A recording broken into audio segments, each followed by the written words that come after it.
ये है कि भाई हमारे आबा अजदाद जब आखिरी जो जुलूस गुज़रता था तो अपने हाथ से दूध की शरबत पिलाकर अपने हाथ से उसको तकसीम करता था। तो उनका अपना एक तस्वर में, एक जहन में एक खाका था कि भाई हम आपस में सब एक कलमे के भाई हैं।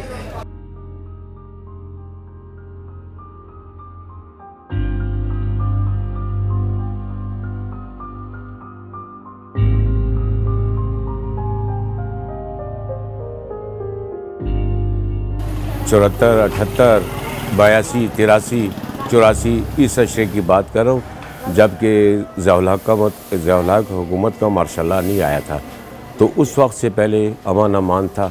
अहले सुन्नत वल जमात के लोग जो तो हमारे जुलूसों में गुज़रते थे, वो सबील कराते थे, दूध की सबीलें होती थी, वो अपना हलवा होता था, मुख्तलिफ़ किस्म के जो जितना जिसका बास होता करते थे।